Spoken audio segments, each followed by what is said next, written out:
I don't remember the exact moment I knew. It wasn't a single instance, a particular word, or a grand betrayal that shattered everything. No, it was the subtle unraveling, the slow burn of 1,000 small moments that left me questioning not only her loyalty, but my own grip on reality. She tried to gaslight me, manipulate me, twist the truth into a version I couldn't recognize. But in the end, I didn't need words to show her the truth. I let the divorce papers speak instead. For months, maybe longer, something was off, but I couldn't put my finger on it. It was like a noise in the background that you can't quite hear, but know is there. Linda, my wife of 7 years, seemed different. She wasn't the woman I married. Or maybe she had always been, and I'd just been too blind to see it. I remember one evening when everything seemed to hit me at once. I had just finished a long day at work and was looking forward to a quiet evening at home. It wasn't unusual for Linda to be out with her friends, but this time, I noticed something strange. She'd been leaving a lot more than usual. No warning. No, I'm going out tonight, texts. Just a sudden disappearance. I asked, where are you headed? Oh, just out with Rachel and the others, she said, almost too quickly, like she was hoping I wouldn't dig further. Rachel, a name I didn't recognize, a name that didn't belong to anyone I had ever met in all the years we'd been together. I shrugged it off. I wasn't the type to pry, but a strange discomfort lingered. I went into the kitchen, grabbed a beer, and tried to shake off the feeling. But that night, I couldn't sleep. I stayed up, staring at the ceiling, wondering if I was just being paranoid. I didn't know it then, but that was the moment. That was when it started, when the threads of trust began to unravel. Every time she left, every time she came back with that "I'm tired" excuse, I felt further away from her. She was becoming a stranger, but I didn't want to admit it. I didn't want to acknowledge what my gut was telling me. But then came the phone call. One evening, Linda's phone buzzed on the coffee table. I was sitting nearby, absent-mindedly flipping through a magazine, when I caught a glimpse of the screen. It was a message from a number I didn't recognize. Can't wait to see you tonight. Let's make it quick. No one will know. I froze. My heart pounded in my chest. I tried to ignore the knot forming in my stomach. I knew I should just leave it alone, but I couldn't. I picked up her phone. The message was from a guy named Ethan. I thought I might be mistaken, that maybe this was just an innocent message. But then I checked her call history. A string of late-night calls to this number. Some that lasted over an hour. I had to catch my breath. I didn't confront her right away. No, I knew that wouldn't work. I had learned over the years that confronting Linda directly only pushed her further away. So, I decided to take a different approach. I stayed quiet. I watched her. Days turned into weeks, and the lies kept piling up. Every time I brought it up, she'd dismiss it. You're being paranoid, she'd say, or, you just don't trust me, do you? It wasn't a discussion. It was a battle. She had mastered the art of deflection, twisting my doubts into accusations against me. And I was left questioning myself. Was I the crazy one? It wasn't until one evening when I came home early that I realized how far this had gone. Linda wasn't home. Her car was parked in the driveway, but the house was empty. I checked the time. She was supposed to be home an hour ago. The feeling that had been gnawing at me for months flared up. I was done being in the dark. I had to know. I went into the garage and grabbed a bottle of whiskey. I didn't plan on drinking, not really, but I needed something to steady my nerves. And then, in a split second of clarity, I decided to take a walk. The neighborhood was quiet. The air was cool. But as I walked past the row of houses, something caught my eye. It was her car, parked in front of a house I didn't recognize. At first, I thought maybe I was wrong. But then I saw them, Linda and Ethan, walking out of the house. They were talking, laughing, and she reached up to touch his arm. I watched from the shadows, hidden between two parked cars, as they shared a moment that I would never forget. The way they smiled at each other, the way he touched her face. It wasn't casual. It wasn't just a friendship. This was something more. This was a betrayal. I couldn't breathe. I felt a sharp pain in my chest, like a knife had been driven into me. But there was no anger, not yet. Just a deep, crushing sadness. How had I missed this? How had I allowed myself to be so blind? They got into his car. I stood there for what felt like an eternity, watching them drive away, my mind spinning. I wanted to scream, to run up to her and demand answers, but I didn't. I couldn't. I was too far gone, too deep in this twisted version of reality she'd created. When I finally went back to the house, I didn't say a word. I sat in silence, waiting for her to return. When she walked through the door, she was surprised to see me still up. "Hey, you're still awake?" she said, that same fake cheerfulness in her voice. But I wasn't fooled anymore. "Where were you?" I asked, my voice calm, even though my world had just shattered. She looked at me for a moment, trying to figure out how to respond. Then, without missing a beat, she lied. "Oh, just out with Rachel again. You know, catching up." But I wasn't buying it. The image of her with Ethan, the lies, it was all too much. She couldn't gaslight me anymore. Not this time. And I knew then, there was only one thing left to do. I wouldn't beg for answers. I wouldn't fight for her love. I didn't need to. I would let the divorce papers speak instead. And when they arrived, they would say everything that needed to be said. It was almost as if the universe had conspired to make this moment happen. As I sat there, staring at Linda when she returned home, I realized something. I had been so caught up in trying to maintain the illusion of everything being normal that I had overlooked the most obvious truth. She had already made her choice. And it wasn't me. Her story about meeting Rachel was still fresh on her lips, but it didn't matter anymore. I knew where she'd been. I knew exactly who she'd been with. But I wasn't ready to confront her yet. That would be giving her the satisfaction of knowing she still had control over me, over our relationship. No, I had to play it differently. She continued on with her usual charm. "I hope you weren't waiting up for me too long. You know I'm terrible with time," she said, trying to play it off, but I could see the flicker of nervousness in her eyes. She was good at lying, but I knew her too well. And right now, I was too far gone in my thoughts to pretend I didn't know. I kept quiet, letting the silence hang between us. I didn't need to say anything. My mind was racing, working through everything that had happened, everything I had discovered. The late nights, the strange text messages, the weird alibis.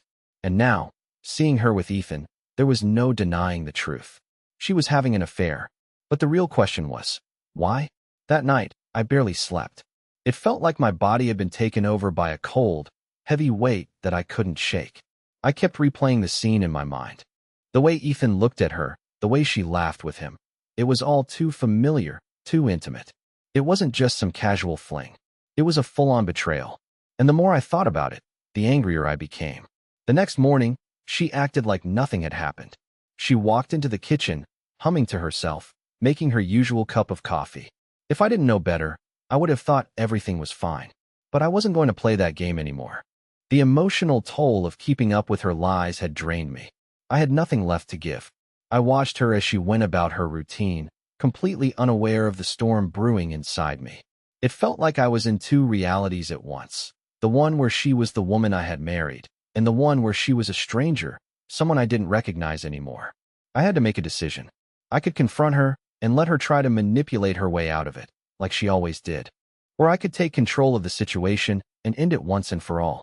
I chose the second option. I had always been a man of action, not words. I hated drama, hated the back and forth. And as much as I wanted to scream at her, accuse her of everything I had seen, I knew that would only give her the chance to twist things around. It would be a war of words, one I couldn't win. No, this time, I was going to let the papers speak for me. That afternoon, I called the lawyer. I didn't want to wait any longer. I had already lost her. Now it was time to get out. I didn't want to deal with her explanations, her apologies, her promises to change. I didn't care anymore. She had made her choice, and now I would make mine. As the lawyer explained the next steps, I felt a strange sense of calm wash over me. I was done. I was no longer the man who would beg for love. I was no longer the man who would excuse betrayal. I was taking control of my life again, and it felt damn good. I hung up the phone, my heart a little lighter. It was a simple action, but one that would change everything. The divorce papers would be coming soon, and when they arrived, there would be no turning back. I thought the hardest part would be confronting her, but I was wrong. The hardest part came after. It was the calm, the silence in the house, the normalcy that didn't match what I knew to be true anymore. As I went about my daily routine, I kept waiting for that moment when everything would change. The moment when Linda would finally acknowledge what had happened, or when she'd confess to the affair. But it never came. Instead, she acted like nothing was wrong. That evening, she asked if I wanted to go out to dinner. "We haven't done that in a while," she said, her voice too sweet, like she was trying to erase all the tension that had built between us. But I wasn't fooled. I could see through her, like a shadow behind her smile. I knew what she was doing, trying to keep up the illusion of a happy marriage. I turned her down. "I'm not in the mood," I said, my tone flat. She seemed a little thrown off, but she didn't push it. She just nodded and went on with her evening, pretending nothing had changed. But I could see the cracks. They were small at first, but every moment she tried to act like everything was fine only made them wider. That night, I couldn't sleep. I lay there, staring at the ceiling, replaying everything in my head. The affair, the lies, the way she had tried to gaslight me into thinking I was crazy. It was all too much. But at the same time, I couldn't help but feel a sense of relief. I knew what I had to do. I had already made up my mind. The papers were ready.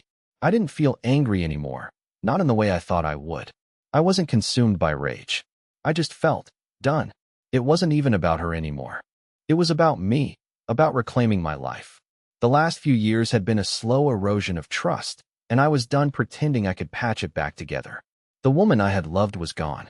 The woman standing in front of me now was a stranger. The next morning, I got up early and went to the lawyer's office to sign the papers. The moment I signed my name on the dotted line, it felt like a weight had been lifted off my chest. It wasn't freedom, not yet, but it was the first step toward it. I knew this would be the hardest part, though, the part where Linda would find out. I wasn't sure how she would react, but I was prepared for whatever came next. I didn't tell her I was going to file for divorce. I didn't need to. She would find out when the papers arrived, and she would have to deal with it then. It was a final statement, a declaration that I wasn't going to play her games anymore. I wasn't going to beg for the scraps of affection she would throw my way. I remember the night before the papers were set to arrive. I sat alone in the living room, waiting for her to come home.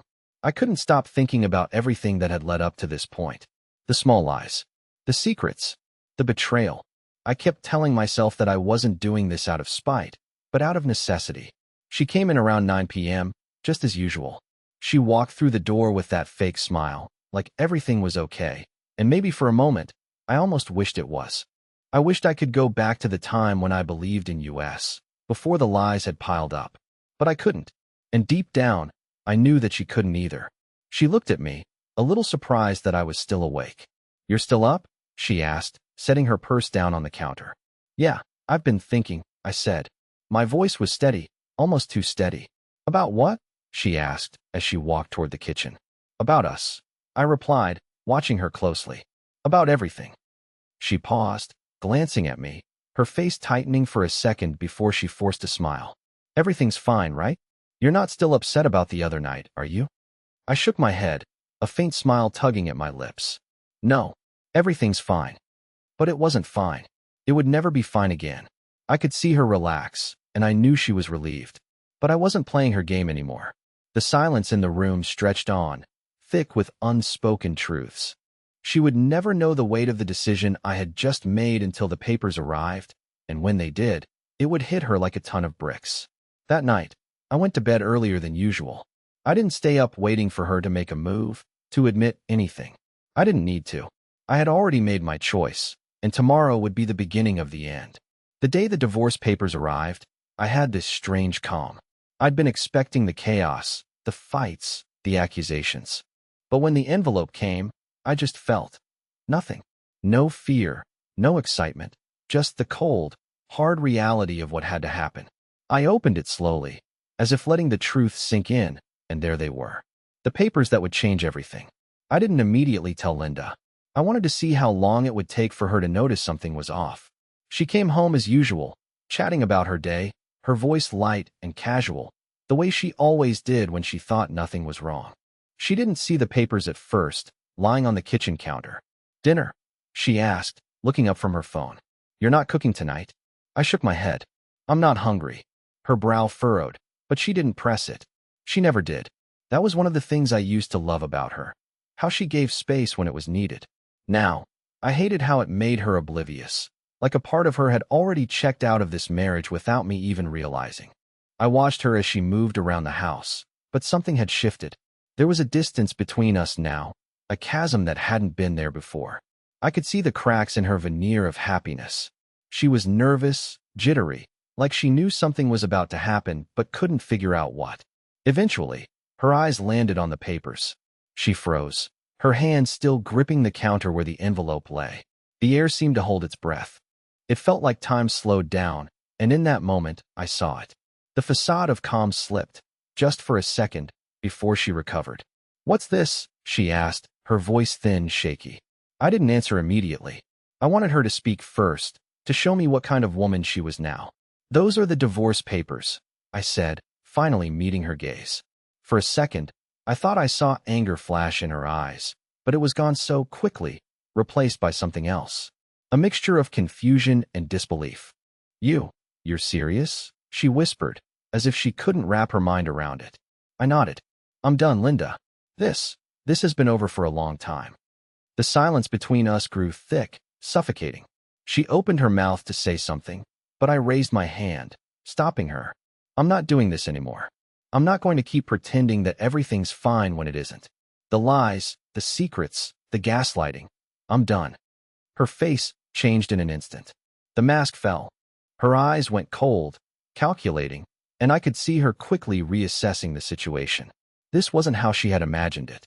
I wasn't angry. I wasn't shouting or pleading. I was calm, firm, and that was throwing her off. "Is this about Ethan?" she asked, her voice growing sharp. She didn't even try to hide the defensive tone. I didn't flinch. "You've known about Ethan for weeks. You thought you could hide it from me, make me feel crazy, but I wasn't blind. I saw it. I saw you too. And I saw how little you cared." She took a step back, her eyes wide. It was like the realization finally hit her that I wasn't just angry. I wasn't just disappointed. I was done. "You've been having an affair, Linda. This marriage, it ended long before I signed those papers," I said quietly. Her lips trembled for a moment, and I watched the anger bubble up. She opened her mouth, probably ready to accuse me of something, but then she stopped. She looked at me, really looked at me, and I saw a flicker of something like regret. But it was gone in an instant, replaced by her usual defensive shield. "You don't understand," she snapped. "I did this because you didn't give me enough.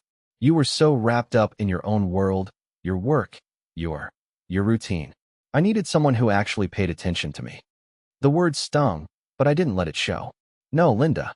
You needed someone who would let you do whatever you wanted without question. You never cared about me. You cared about yourself. And now, I'm done enabling you." She stood there for a long time, her face pale, her shoulders slumped. She looked so small. Not the confident, poised woman I had married, but someone who had lost control. I almost felt sorry for her. Almost. But I knew better. She had made her choices, and now, she had to face the consequences. I can't believe this," she said finally, her voice barely above a whisper. I nodded. "I know. I never thought it would come to this either, but here we are." For a moment, I thought she might cry, but instead, she just turned and walked away, leaving the papers behind, as if they didn't even matter to her anymore. And in that moment, I realized something. She wasn't surprised. She wasn't shocked. She had been waiting for this, too, in her own way. Maybe she knew all along that this was where we were headed. The days after the papers arrived were strange. Linda didn't speak much to me, but it wasn't the silence I had expected. It wasn't filled with the tension of an argument, the sharp words of accusations. No, this silence was different. It was as if she had already checked out, resigned to the fact that the inevitable had come. It wasn't the reaction I thought I would get, but it wasn't any less devastating. She would walk around the house, going through her motions, as if we were still in the same place. Her eyes never met mine, and she avoided any conversation that could lead to the topic of the divorce. There were no apologies, no pleas for me to reconsider. Nothing. It felt like a death, only no one had said goodbye. The woman I had shared my life with had disappeared. What was left was someone who couldn't even bring herself to argue. And for some reason, that bothered me more than anything else. I wasn't waiting for her to beg me to stay. That was never the point. I was done. But what I hadn't expected was how little emotion she showed. Maybe she had already prepared herself for this, already moved on, or maybe she just didn't care. Either way, it was clear that the woman who once claimed to love me no longer existed. One evening, I came home to find her packing her things. She wasn't crying, wasn't screaming. She was just moving with purpose. The suitcase was open on the bed, and her clothes were scattered around the room, folded neatly, as though she was taking a business trip instead of leaving the life we had built together. I watched her for a moment, unsure of what to say. There was no rage in me anymore. There was no need for words. "I'm leaving," she said without looking at me. "I don't want to drag this out." I nodded, feeling an odd sense of relief. The finality of it all hit me. She was gone, and I had no intention of stopping her. "Goodbye, then," I said simply. She glanced at me then, her eyes cold. "You're not going to fight for this." There was something in her voice, maybe disappointment, maybe guilt, but all I felt was the weight lifting. "No," I replied. "You made your choice a long time ago." She turned away without another word, finishing her packing. I stood there for a few more minutes, watching her, not feeling the pain I expected. Instead, there was only a quiet relief that this chapter was finally ending. She didn't look back as she left, and for the first time in months, I felt free. It wasn't a loud freedom, not filled with triumph, but a quiet one, the kind you feel when you stop pretending. The kind of freedom you only get when you let go of something you no longer want to hold on to. The days after Linda left were oddly peaceful. The house, once filled with the noise of her chatter and the clink of dishes, now felt eerily quiet. I couldn't decide if I felt relieved or lost, but it didn't matter. The weight of the situation was settling in, and I was left with nothing but the echoes of what had been. I had always believed that after something like this, there would be anger, fury, maybe even a sense of betrayal so deep it would haunt me. But instead, I felt a strange emptiness, a hollow space where the love I thought we had once shared used to be. I thought back to the moments that should have been signs, the late nights, the distant glances, the sudden absences. The truth had been there all along, and I had been too blind to see it. Or maybe, if I'm honest, I just didn't want to. But now, with her gone, it was hard to ignore. The first few days were a blur of cleaning up the remnants of our life. I went through old photos, pieces of furniture that didn't seem to fit the life I was living anymore. It was strange how quickly a marriage could be reduced to just things. Pieces of furniture, clothes in the closet, old pictures gathering dust. It was as if Linda had been just another chapter in a book I could now close. But there was still a part of me that wondered what had really happened. What went wrong? Was I really as blind as I seemed? I told myself I wouldn't reach out. I wouldn't go back to her. I wasn't about to let her come back and twist my feelings once more. But the nights were long, and my thoughts would often wander back to that night, to the moment when I saw her with Ethan, to the cold, impersonal way she had packed her things. I couldn't shake the feeling that I had never really known her at all. A few weeks passed, and the house felt like it belonged to someone else. It wasn't my home anymore. It was a place I was just existing in. And then, one day, there was a knock at the door. I didn't expect it to be Linda. I knew I wouldn't hear from her again, at least not in the way I used to. But when I opened the door, I was met with something unexpected. There, standing on the threshold, was a man I didn't recognize. He was tall, with short, neatly trimmed hair, wearing a sharp suit. He looked at me with an odd mixture of curiosity and caution, as if he had just walked into a strange situation. "Are you James?" he asked, his voice calm but authoritative. I nodded, confused. "Yes, I am. Can I help you?" He introduced himself as Michael, a private investigator hired by Linda. My stomach dropped. "I'm sorry to intrude, but I need to speak with you about something," he said, looking past me into the house. "Is now a good time?" The unease in his tone was impossible to miss. I stepped back, motioning for him to enter, though I had no idea what this was about. As he sat down in the living room, his eyes scanned the room, as if trying to read something from the walls. Finally, he looked at me and spoke again. "I've been hired to collect some information, James. Information that I think might be important for you to know." I didn't speak. I wasn't sure what he was getting at. Was Linda coming back? Had she changed her mind? Was this some kind of apology in disguise? He continued, "Linda is in a relationship with someone else, and she's been seeing this person for a while now. But the details of that aren't what I'm here to discuss." He paused, giving me a long look, one that seemed to weigh heavily. "The truth is, James, Linda never wanted to leave you. She wanted you to leave her. She wanted you to be the one to walk away, because she couldn't do it herself." His words hit me like a punch. I wasn't expecting this. It felt like the ground beneath me had just shifted, and for a moment, I didn't know which way was up. "She knew it was over long before she left," Michael said, leaning forward slightly. "She was waiting for you to make the first move. She couldn't bear to face the reality of it, so she made sure you'd be the one who ended it." I felt a surge of anger, but there was something else too, something darker. Betrayal? Maybe. Confusion? Definitely. Why are you telling me this? I asked, my voice low. Because, Michael said, his eyes locking onto mine. The story she's been telling people isn't the full truth. And I think you deserve to know the whole story, even if it doesn't make sense right now. The room felt smaller, and I suddenly realized how little I knew about the woman I had spent so many years with. What else? I asked, needing to hear more. Michael hesitated for a moment, his eyes scanning me. Linda's been planning her life with Ethan for a while. She wasn't looking for a way back to you. She was just waiting for the right moment to get out. She needed someone to pull the trigger for her. I sat back, stunned. It felt like everything I thought I knew about our relationship was unraveling in real time. This wasn't a simple affair, a momentary lapse in judgment. No, this had been calculated. And in that moment, I realized something. She had never cared about me the way I had cared about her. She had just been waiting for me to walk away, to take the heat off her. And when I did, she didn't hesitate for a second to step into Ethan's arms. I was no longer part of her story. I had been a character in a plot she had already written. I sat there, the words Michael had just spoken echoing in my mind like a loud, dissonant bell. The more I thought about it, the more it made sense.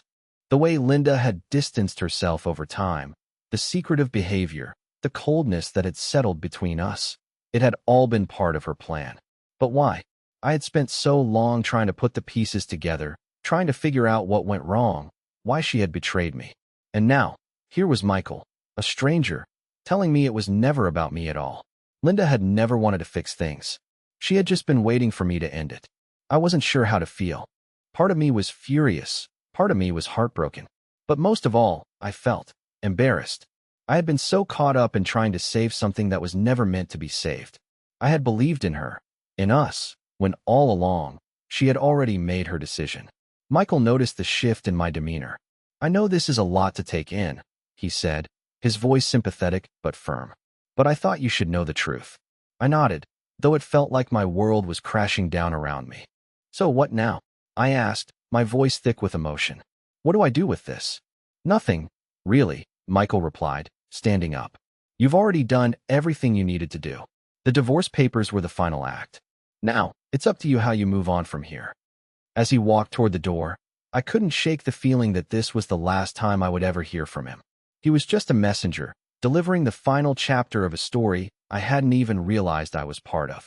When he left, I stood there in the silence of the house, processing everything. The anger, the betrayal, the regret, all of it felt like a weight pressing down on me.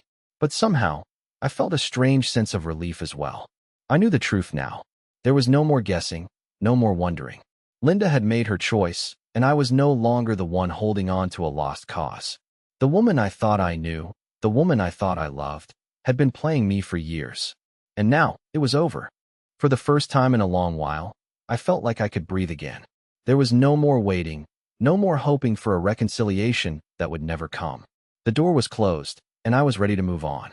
The next few weeks passed in a blur of routine. I focused on work, on rebuilding my life without her in it. The house was quieter now, emptier. But it wasn't a bad thing. It was the space I needed to heal, to let go of the past, and everything I had been holding on to. But as I reflected on everything, one thing kept coming back to me: how easily she had discarded me, how easily she had moved on, and how, in the end, I was better off without her. Maybe it had taken me too long to realize it, but I finally understood. I wasn't the one who had lost anything. She was. The finality of the divorce felt oddly freeing. I had lived in the shadow of that marriage for so long that when it ended, I didn't know who I was anymore. I had to rediscover myself. But I wasn't alone in that journey. I had my friends, my family, and, most importantly, the clarity of knowing that I was better off without her. It wasn't easy at first. There were days when I felt the weight of loneliness, when the house seemed emptier than ever. But each day got easier.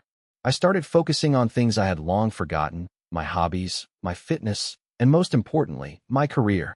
I had buried myself in my work when I was with Linda, trying to make up for the emotional neglect I had felt. But now, I threw myself into it with a new energy, a new sense of purpose.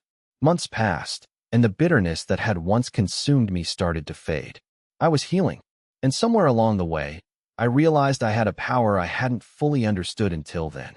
The power to move forward, to reclaim my happiness on my own terms. But what about Linda? I had heard little about her since she left. I knew she was still with Ethan, living her new life, playing the role of the happy couple. But there was something in the back of my mind that told me her happiness wasn't as perfect as it seemed. Karma has a way of catching up with people, especially those who think they can play others for their own gain. One evening, I received a message from an old friend who still kept in touch with Linda. The message was short, but enough to catch my attention. Did you know Linda got laid off from her job? She's struggling to find anything stable now. Word is, Ethan has already moved on to someone else. I couldn't help but smile. I didn't wish ill on her, but the universe had a funny way of serving up justice when it was due. She had betrayed me for a life with Ethan, thinking he was the answer to everything. But life, as it always does, had a way of knocking her down to size. Ethan, the man she had left me for, had already moved on, leaving her high and dry, just like she had done to me. The thought of her trying to rebuild her life, now without the support of her perfect partner, was satisfying in its own way. But I didn't dwell on it. I had my own life to build now, one that was free from her manipulations and lies. It was strange. In a way, I had come to feel grateful for everything that had happened. The heartbreak, the betrayal, it had all led me to where I was now. Stronger, more self-aware, and finally free from the chains of a relationship that was never what I thought it was. I had rediscovered myself. I had rebuilt my life. And now, as I moved forward, I knew one thing for sure. I was no longer a victim of my past. Linda, on the other hand, would have to learn the hard way that what goes around truly does come around. As for me, I was finally living life on my terms.